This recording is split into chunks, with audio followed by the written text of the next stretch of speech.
Sports Television. We are live each and every weekday, starting with First Things First, all the way through Fair Game. Catch it all right here, Monday through Friday on FS1. All right, welcome back. Whitlock and Wiley, Greg Jennings, and TJ Houshmandzadeh are back.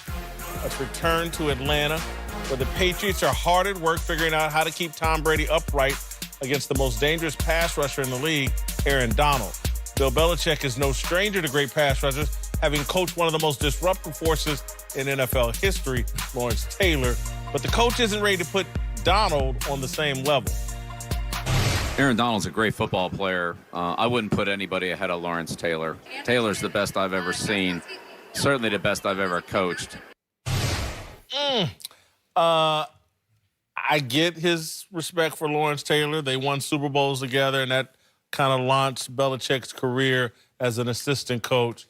But I don't put Lawrence Taylor in a level all to himself. I think Reggie White as a disruptor force right there with Lawrence Taylor. I think Deion Sanders, and I don't care whether people thought he could tackle or not. Deion Sanders as a disruptor force is shutting down a half of the field in the passing game. I put right there with Lawrence Taylor. And then I put Ray Lewis there as well.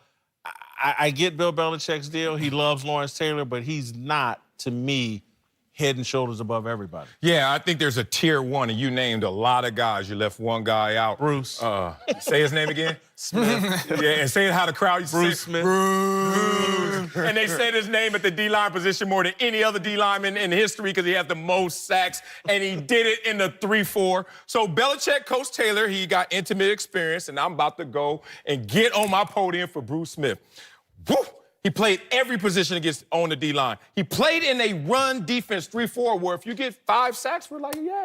This dude had 13 double-digit sack seasons, 2-time Defensive Player of the Year, and we're talking about, compared to Lawrence Taylor, more double-digit sack seasons, more Pro Bowls. Like, Bruce Smith is on that same tier. Now, I'm not going to argue anybody, is he better than Reggie White? Is he better than Lawrence Taylor? Anything? No. But he is of that same cloth, that same tier one where you couldn't block him. I saw it with my own eyes, the most talented defensive lineman that I ever played in the game. I mean, I wouldn't say I agree with Belichick, but he has firsthand knowledge of what LT brought to the table, obviously, from coaching him. He saw him in practice. He saw the ins and outs. He knows the transgressions off the field that, had he not had those, how much greater he could have been on the field.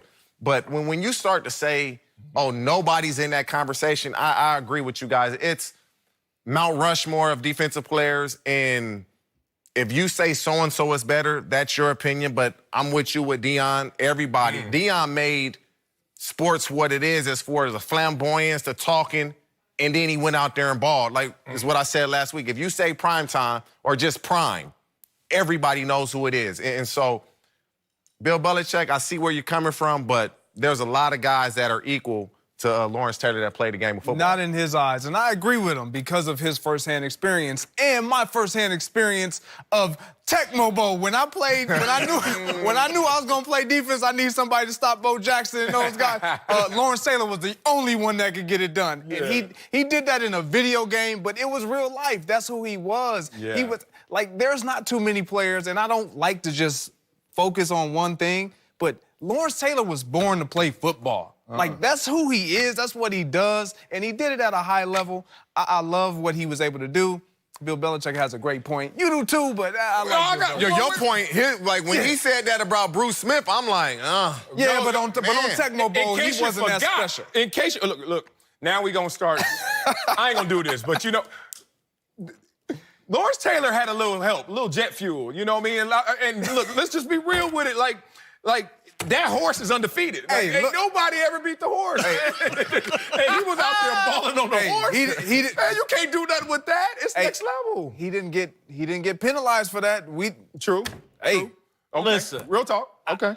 I think Cowherd made a point that he thought that perhaps Belichick was slighting Tom Brady in some way with the second half of the comment, the greatest player I ever coached. he said he's certainly, the greatest player I ever coached. And Cowherd said, I don't think he's slighting Brady in any way, because I think, one, I don't think he would have said these things about Lawrence Taylor in his prime.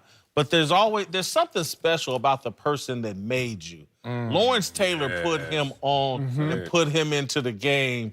Belichick in his mind is like, I put Tom Brady on and put him into the game. Great point. And so I just think he has such a reverence for what Lawrence Taylor has done for him when he sits there and like, man, they paying me $10, $11 million a year. It's the ultimate sign of respect for what he did. Started that. Yeah, you know, and it's LT talent is greater than Tom Brady's. Accomplishment, you could say the same in terms of impact on position. You could say Tom Brady's the GOAT. A lot of people are saying he's saying LT's the GOAT of all defensive players and players. So I think when you have to make a tiebreaker, it's the one you started with and the one who had more and did as much. So you're going to just lean that way. Tom Brady shouldn't feel slighted by that in the one bit. Tom Brady's still playing, though. You can't praise a player that much when he's still when playing. it's over, Belichick may say something else. Coming up, we'll give you our approval ratings for the Patriots dynasty.